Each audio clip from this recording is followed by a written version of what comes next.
You now tuned in to the Gumptown Podcast. I'm your boy Doug B.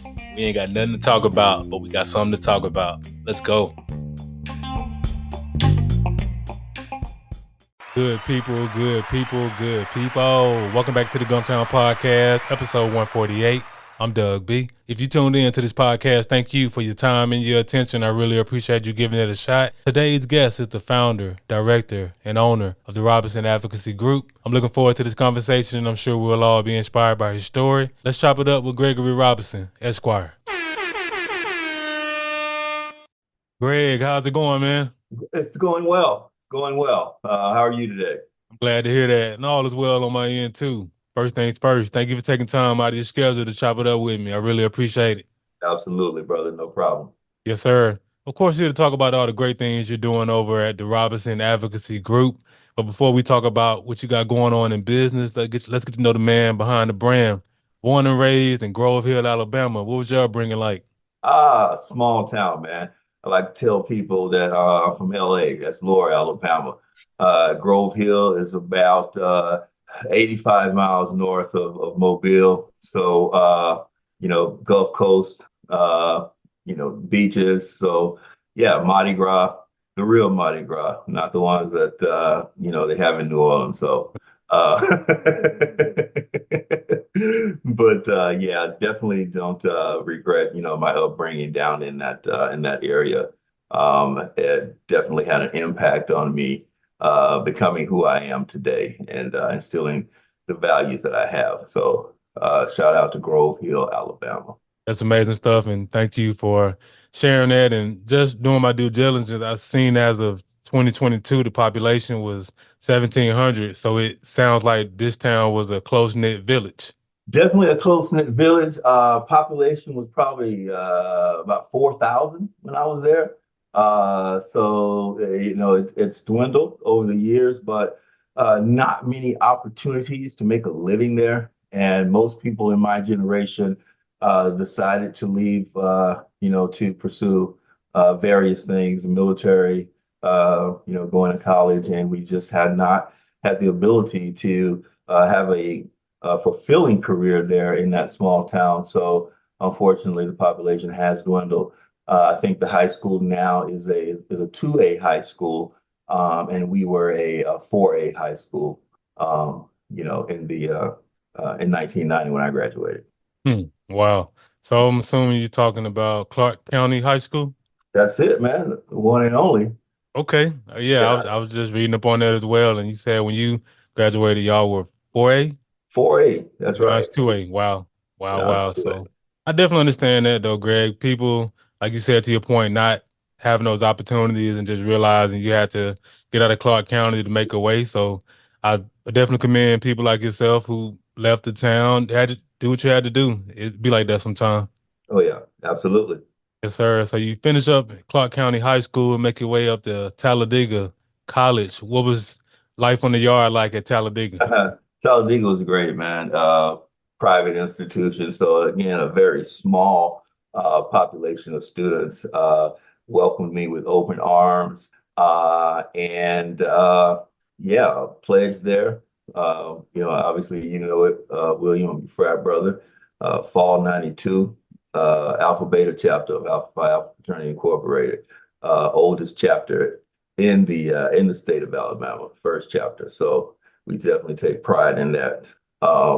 However, ended up transferring, attended University of Tampa to finish my bachelor's degree and was on an ROTC scholarship down there. So yeah, I received a commission, became an artillery officer, and was stationed at was formerly known as Fort Hood, Texas, and I was assigned to the First Cavalry Division. Actually, 1A2 Field Artillery was my unit back in the day when I was a young second lieutenant, full of energy. Yeah, so kind of a roundabout, untraditional way of becoming an attorney. My background, serving in the military, and then actually going to business school. Thought I wanted to pursue investment banking. took a strong interest in it, decided that that was not where I wanted to land, and went to work for a large financial center on the commercial side in 2007. And obviously, everyone knows what happened shortly after that, the financial collapse, major job cuts. Fortunately, I was working in retail distribution strategy. And because we had acquired other banks, it was very important to keep our team aboard to make the bank more efficient. Excuse me.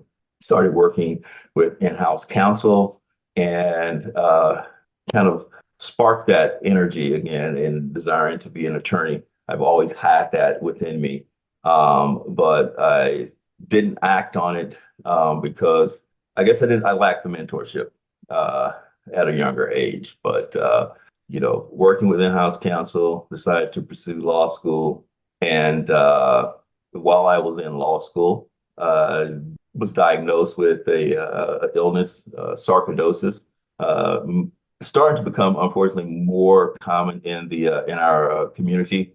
But it is an autoimmune deficiency that disproportionately impacts African Americans. It's also I tell people who haven't heard of it, it's the disease that Bernie Mac allegedly passed away from at 50. And it's the disease that my mother passed away from at 36. So very significant impact on my life, the diagnosis of sarcoidosis.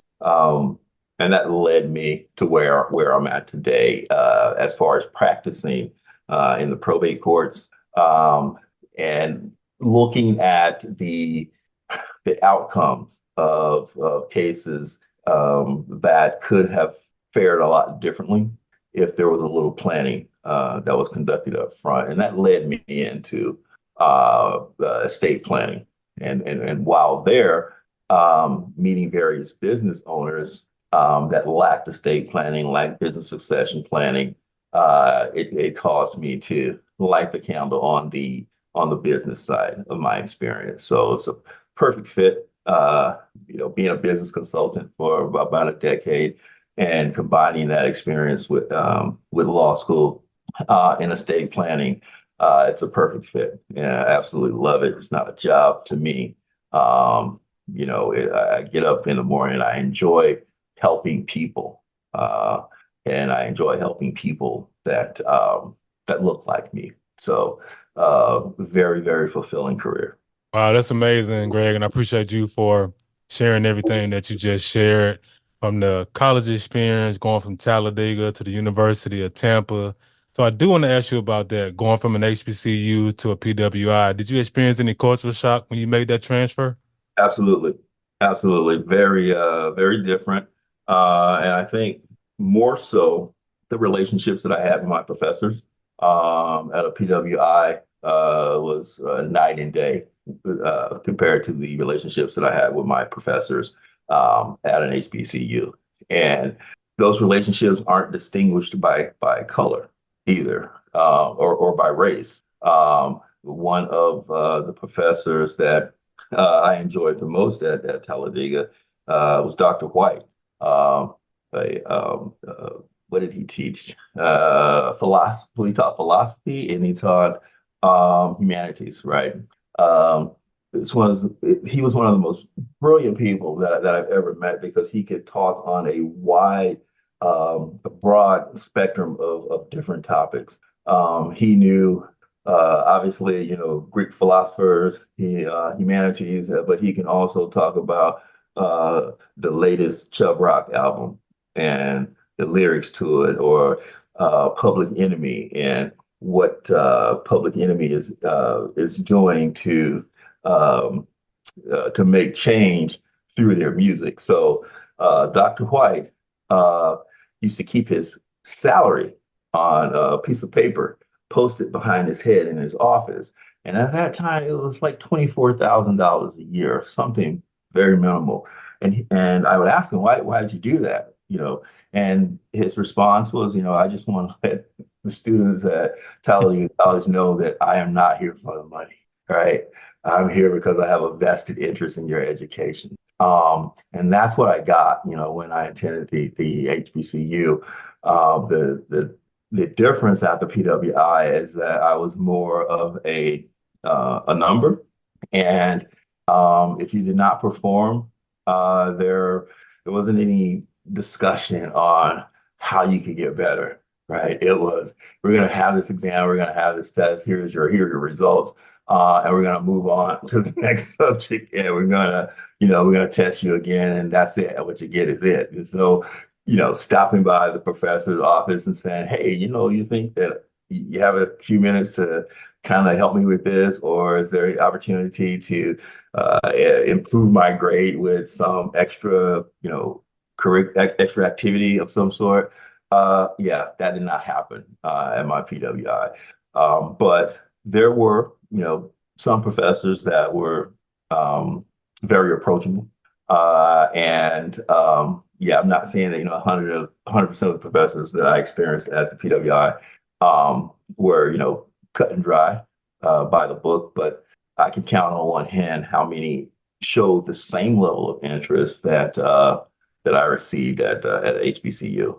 Yes, sir, and that's spot on. Just your assessment and just breaking down just that difference right there. I went to ASU for my bachelor's. I went to Troy for my master's, and then granted, when I was going for my master's, it was a completely different scenario. I was going in the evening as a working professional, but the HBCU experience, that's what make it so rich, Greg. Not only the relationships, you get a chance to meet people from all over, East Coast, West Coast, the South, Midwest to create those lifelong memories. And then you also get a chance to build those relationships that you were speaking about with Dr. White.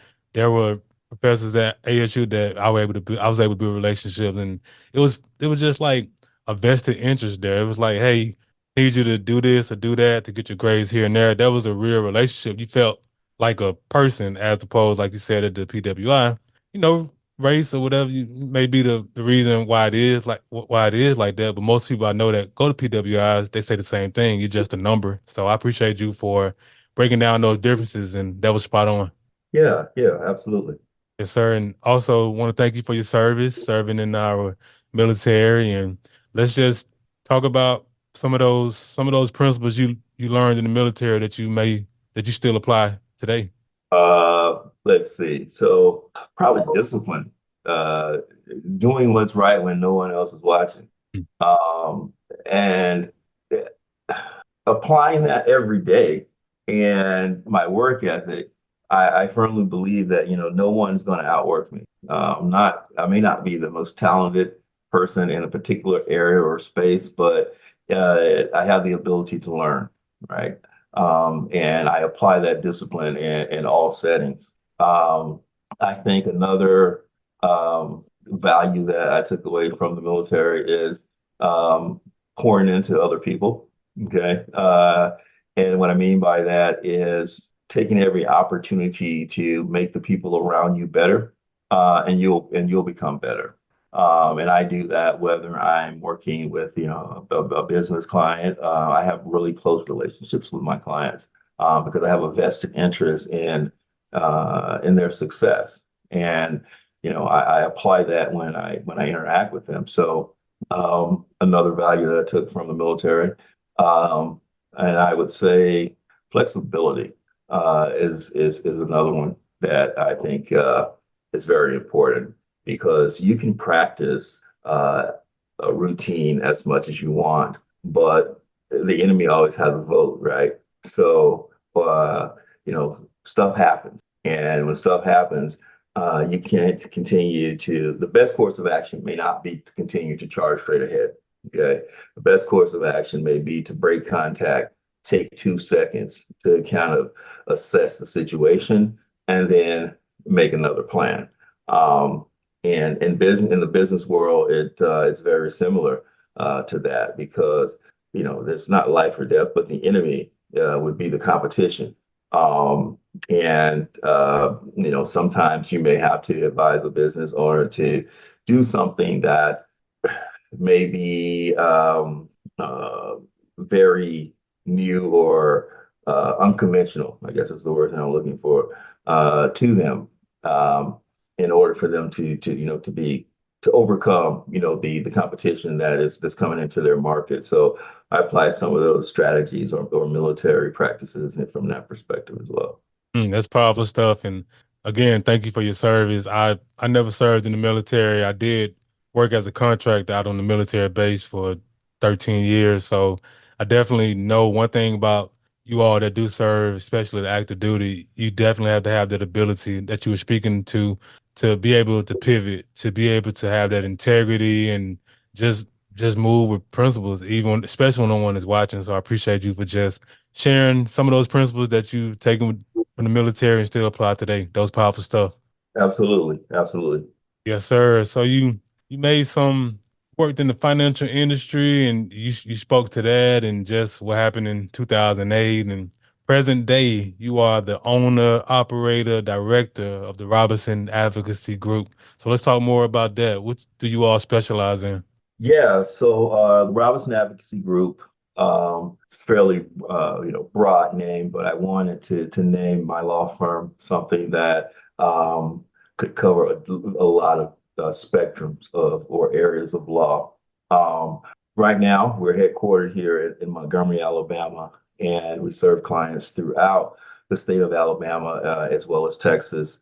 And what we do, we specialize in business law, so anything from business formation to business succession. So handling your business from its infancy, it's the concept or idea, till you pass the baton to the next owner or to the next generation. Um, we also specialize in estate planning. So we're internal theory is, we'll teach you how to get the bag and we'll show you how to pass it to the next generation, which is extremely, extremely important when we look at the African American community and we talk about wealth gaps, generational and creating generational wealth. The reason that, again, I'll share with you the reason that I got in to the business side. I started out with the estate planning side, but there were just so many business owners that were too busy to have a succession plan. And there were, unfortunately, a couple of deaths that, if the businesses would have been transferred properly, the family would have been able to reap some of the wealth. But unfortunately, there was no business succession plan, and one of the businesses actually went bankrupt and had to liquidate assets to pay debt. So, but nonetheless, we specialize in business law and in estate planning, and we have an additional service that we can provide our business law clients, and that is business strategy. And that comes from my experience working as an internal consultant in the financial industry. And these business strategies are related to top line growth via marketing, as well as bottom line growth using Lean Six Sigma for to drive efficiency and cut your operating cost. So a little bit more services than an average law firm can provide from a business perspective because of my consulting experience. But obviously, you'll get the business law services as well, and the estate planning piece to show you how to preserve that wealth and pass it to the next generation. That's powerful stuff you got going on over there with the business, Greg, and I appreciate you for breaking down those services and that generational wealth thing. It's a buzzword and it's thrown around a lot these days. The thing is, okay, understanding generational wealth and that we need to put things in place is one thing, but I commend you for actually stepping into that space of actually wanting to educate people on how to keep that generational wealth, how to close that wealth gap. Because you said something earlier, just in terms of what you do now, it doesn't feel like work. So that tells me you genuinely enjoy educating people who look like you and I on generational wealth. Absolutely, man. I tell you, William, and I've shared this with other people when I reflect on my life, albeit it has been an untraditional path to become an attorney in this space. I think everything, well, no, I don't think, I know every experience that I've had was God preparing me for what I do now. Okay. So it's not work because I'm being used as a vessel to bless other people. And that's why it doesn't feel like work.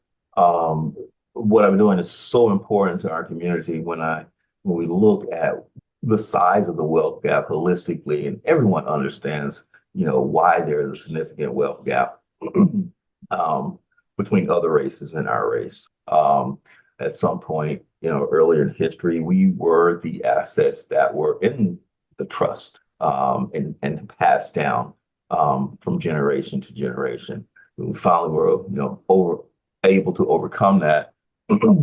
We got a great deal called sharecropping. Right, my great grandfather was actually a sharecropper, and the deal with that, right? They had to work to the grave to break even, and most of that generation had no idea of what an estate plan was in order to even pass the land that they had quote unquote slaved for throughout their lives to the next generation. Unfortunately, I see this a lot in my work today where people have come to me and said, "Oh, we have air property, and I just want to put something on this air property," or "I've been paying the taxes on this property, so I think I have more ownership of the property." And that is the farthest thing from the truth.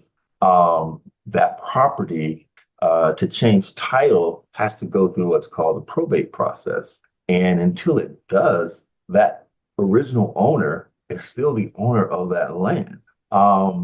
This really started to resonate during a couple of years ago when we had a significant amount of tornadoes in our area. Coming through Selma, I think Otago County was hit, and Lee County, if I'm not mistaken.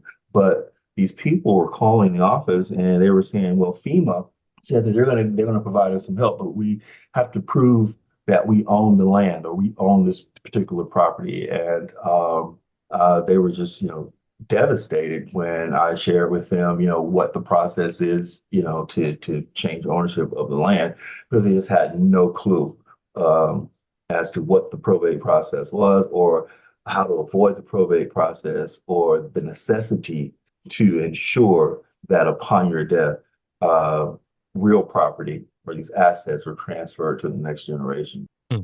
Yeah, that's Sad. definitely, yeah, sad, sad. And I was just lost for words and it just left speechless just hearing you talk about that. And I have somewhat of an understanding of what you were talking about with air property and things of that nature. And it is unfortunate most people don't educate themselves on going through the probate process and what that looks like. And it's just one of those things in our community. And I just call a spade, Greg. A lot of times, a lot of people who look like us, we're just waiting on Big Mama and mom and them to pass on so we can collect and not necessarily keep in place what they work so hard to put in place, but with the sharecropping and all the things that all the stuff they went through to get those acres of land that they leave behind. Yeah, we're not properly educated on how can we make sure we going through the right process, or and it's just the wealth gap that you talking about. And I think it also just come down to, I don't want to say there's plenty of information out there now. There's a lot of knowledge out there now. It's just, do people have the desire to really learn, you know? Yeah, yeah. When I look back, to older generations, the lack of knowledge and education was intentional, right? So the system, and not just for people that look like us, right? Right.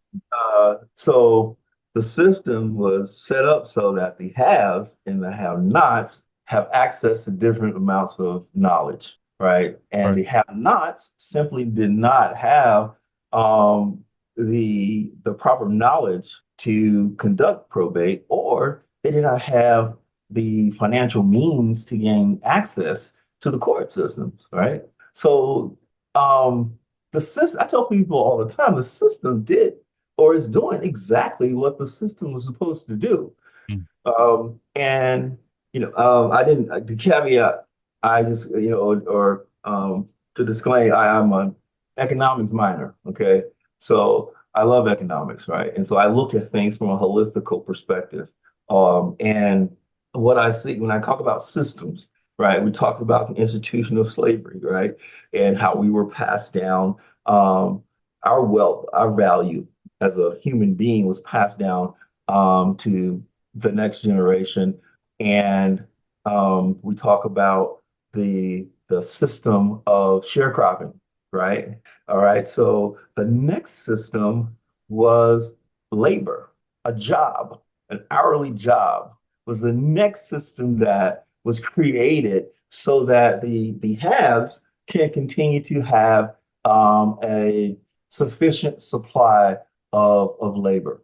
Um, and then we throw this little thing called credit into the mix. Now we really have you tied to the labor system because no one wants to lose their home, no one wants to lose their car or anything else that they buy on credit. So I'm going to be a modern day slave to an employer so that I can meet my obligations to pay my mortgage, to pay my car payment, um, to put food on my table. So what has happened is that the systems have been recreated to look different, but the intent is still the same. If all the hourly workers quit a franchise, they just pick one, McDonald's, okay, and walked out, what would happen to that business? What would happen to that corporation? It would crumble. So you still have to have a continuous system of people that need access to a job so that they can pay their bills. And I mentor a lot of young African American men, and especially the ones that are interested in the military. And the first thing that they tell me is that when I get to a basic training, I'm going to go buy me a charger, a scat back, or I'm like, dude, that car is like $60,000. Your check is going to be this much, and 90% of your check is going to be going to pay that car payment and that car insurance. Okay. And guess what happens after you do your 3 years in the military? You got two, maybe even three more years to pay all that car payment. So guess what you're going to do?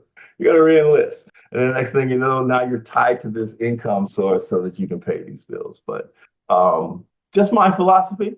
Uh, nothing, I guess, official about my view on those systems, but I like to reflect on why things are.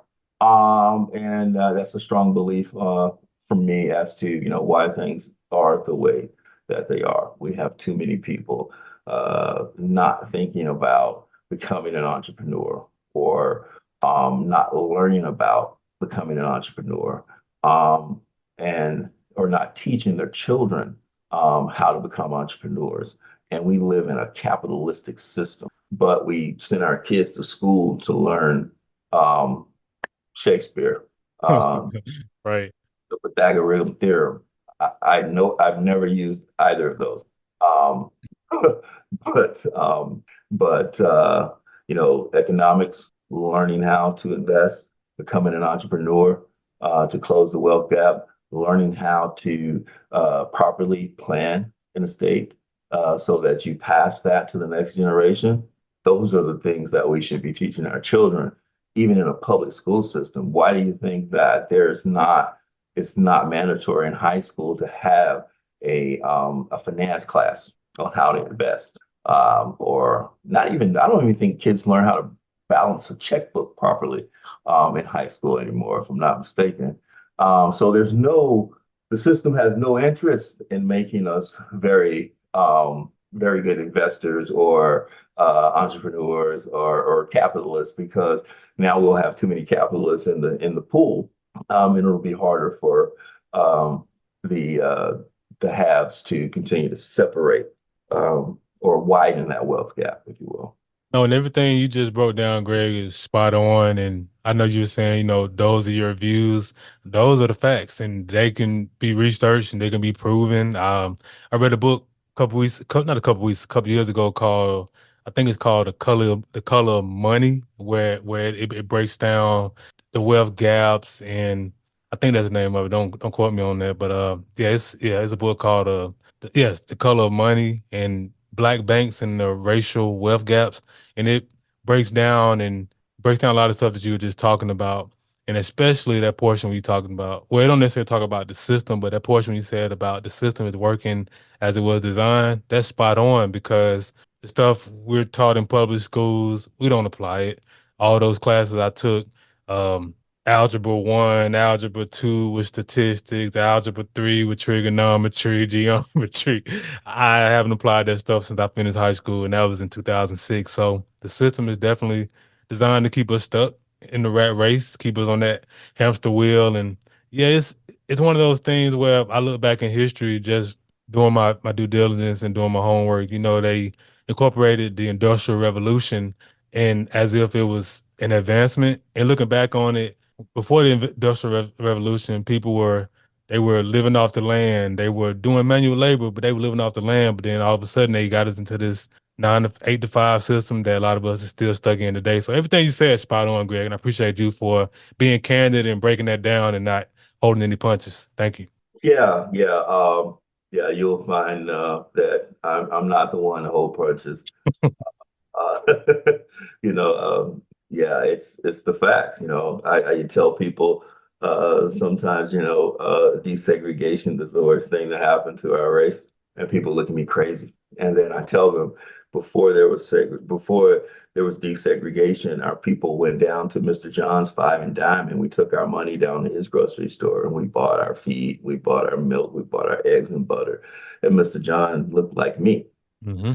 After desegregation, we could not wait to take our money down to Walmart on a larger scale and make Sam Walton's children multimillionaires over again. The Wall Street, Black Wall Street, Tulsa, you saw how that was working, right? Other races saw how that was working. That's why it was destroyed. That's the model. Entrepreneurship and creating Black-owned banks and various business, Black-owned suppliers. That is the model. And if Black Wall Street, would have survived, that model could have been replicated in Atlanta. It could have been replicated in New York, Chicago, LA on a much larger scale. And imagine, the financial power that could have created in the African American community.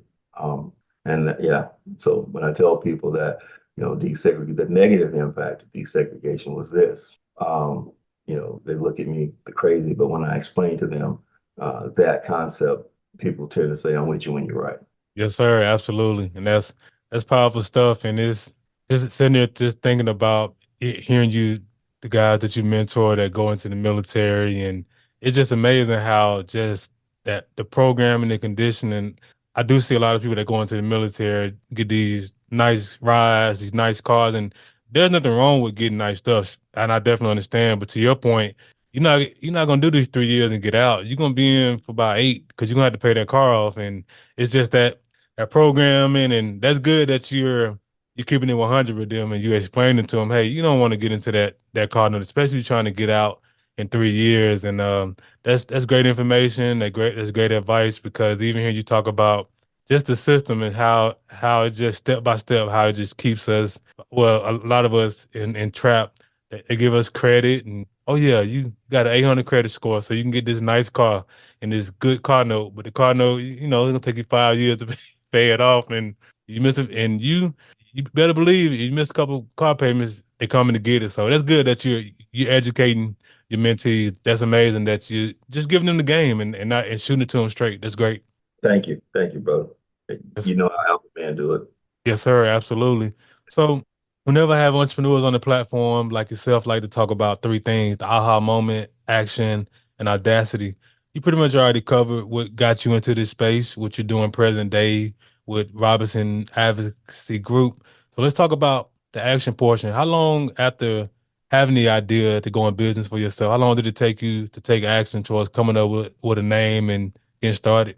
Uh, a month after I passed the bar. Mm. I knew I was going to hang a shingle when I went to law school. Um, my path was, like I said, was a little different. I was an experienced professional with a decade of business experience. Why would I graduate and go hang a shingle to work for someone else? I knew that this was going to be the opportunity for me to break free from corporate America. So there was no doubt after I received that email saying, "Hey, you passed the bar," I immediately started putting together well, actually, I already had a business plan that I worked on while I was in law school the last semester. So it was a matter of executing at that point. Now, I wouldn't advise that for everyone. My circumstances were a little different. I know a lot of good lawyers that are horrible business owners. If I would not have had the business experience, maybe I would not have, taken that approach. I, would have probably gone to another law firm to understand the business, the marketing, the operations, the finance piece. But fortunately, I'd already gained that experience through business school and then working as an internal consultant for a decade. It was a matter of just passing the bar and executing. Hey, powerful stuff. And it goes back to a point where you were talking about earlier, just in terms of everything you went through in your former career. It prepared you for what you're doing now, and also just hearing you just talk about that, like you already prepared. You passed the bar exam, and you knew right then you about to go work for yourself. That's good stuff. Oh yeah, my family motto is we stay ready, we don't have to get ready. You ask any of my three daughters that, when they were little, I used to you stay ready? What? You don't have to get ready. So so Powerful. they hear Yeah. this podcast, they're gonna laugh because they're gonna, call me the old drill sergeant, I guess. But yeah, I mean, that's in everything, estate planning is a stay ready um, tool because estate planning is not just preparing for death, right? My estate plans also prepare for incapacity. I get people that calling saying, "Hey, I have a parent. We need to get a power of attorney." And then I ask them, do they have the mental capacity? No, no, dad has dementia now. Well, dad can't get a power of attorney because dad doesn't have the mental capacity to get a power of attorney, to sign a power of attorney. Now we have to go to court. We have to get a conservatorship.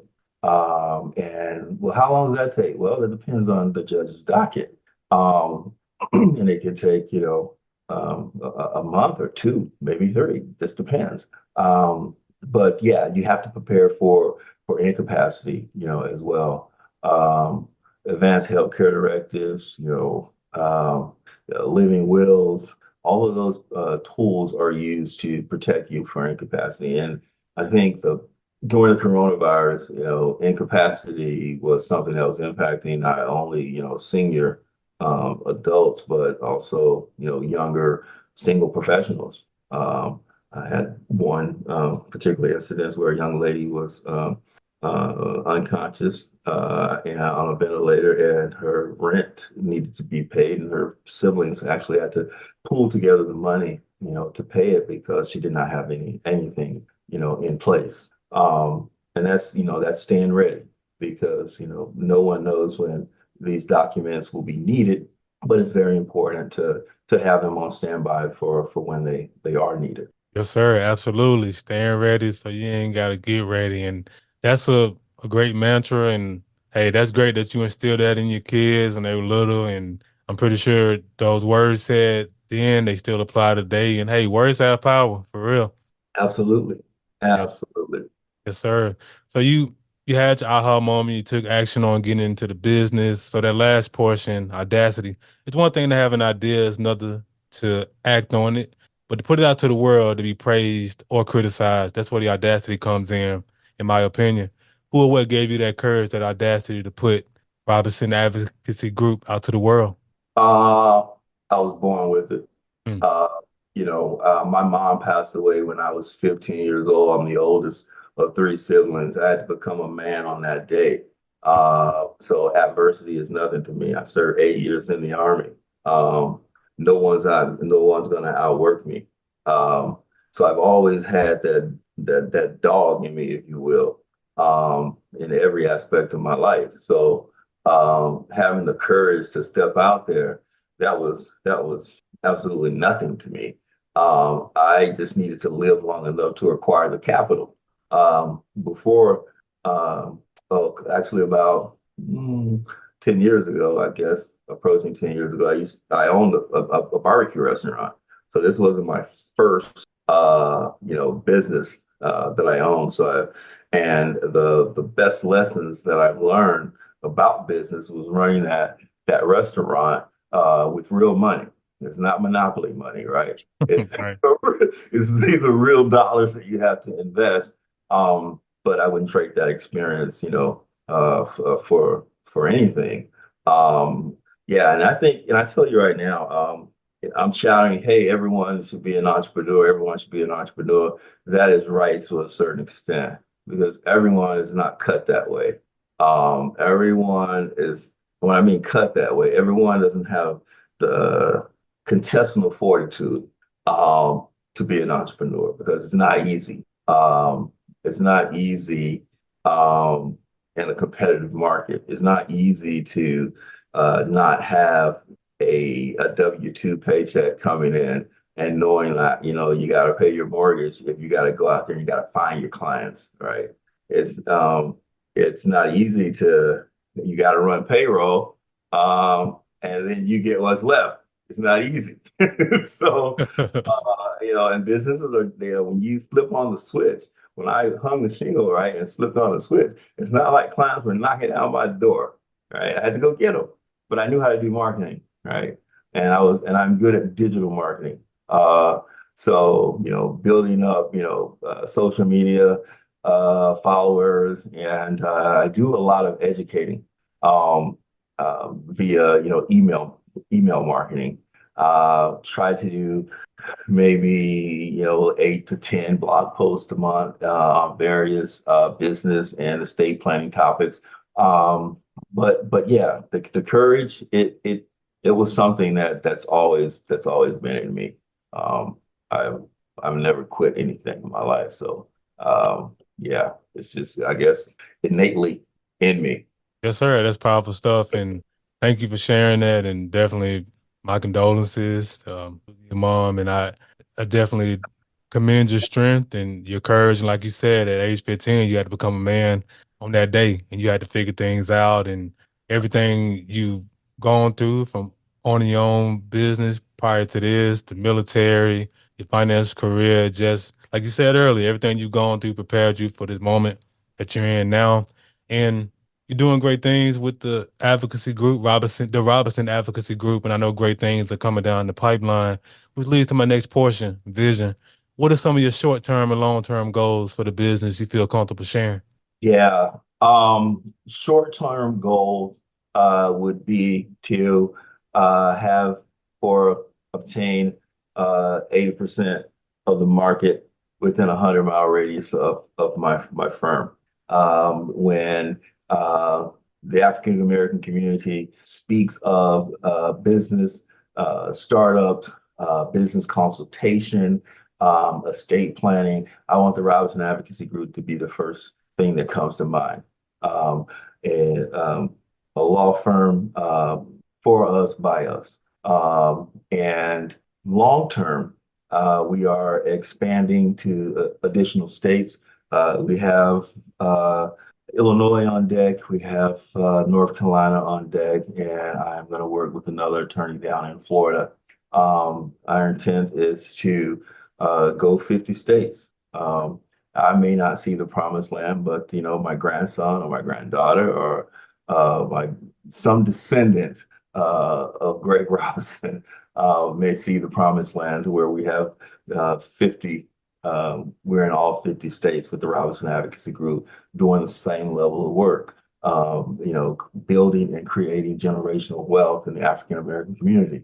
If that's my legacy, then hopefully when I get to the pearly gates, they'll say, job well done. Those are great goals, short term and long term. And just based on everything I learned about you, Greg, I have no doubt you'll make them all come to fruition. I receive it. Yes, sir.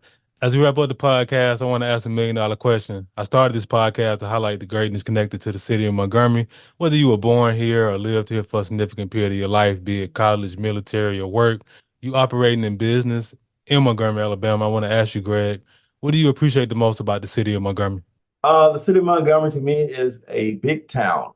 And growing up in Grove Hill, I used to think that Montgomery was a city. But moving away, I moved back to Alabama from Houston, and the suburb that I used to live in Houston is about the size of Montgomery. But growing up in a small town, I appreciate the small knit community. Networking events. It's like going out and seeing, old friends, right? Because you're seeing a good percentage of the same people at these various network events. So it's not that difficult to get your name out there, to build your brand, to build your reputation by simply attending network events, in Montgomery. Anyone that has an idea about starting a business, please reach out to the Robinson Advocacy Group. We'll be more than happy to sit down and talk with you. Even if you're in the concept phase, we can help you narrow down, is this type of business a viable option, and help you form the business, help you establish your brand, and help you grow your business over the next 50 years and then pass it along to your loved ones. So I shared with you before, Doug, that I have very strong relationships with my clients. Most of my clients come in on the estate planning piece, and I share with them that this relationship is going to last until one of our demise, right? So it's a lifelong commitment, and I take it very seriously. And it just grateful for the opportunity to help close that wealth gap for our community, man. Like I said, it's not a job. I'm just a mere vessel that's being used to do good. Yes, sir. Absolutely. And that's powerful stuff. And that's everything you've spoken about today has been powerful, enriching, great information, just overall great conversation. But before I get you out of here, Greg, let the people know how can they connect with you. Sure. Our number is 334-440-6165, or you can go to our website at www.therobinsonadvocacygroup.com. Too easy. And of course, I'll put all of that information in the description of the episode. Hey, Greg, thanks again for the conversation. I really appreciate you. Absolutely. Wholehearted name, Fred. Yes, sir. Wholehearted name. Good people, that concludes another dope episode of the Gumptown Podcast. In the meantime, in between time, y'all know what to do. Be blessed, be safe, but most importantly, have the audacity to be you. Go on.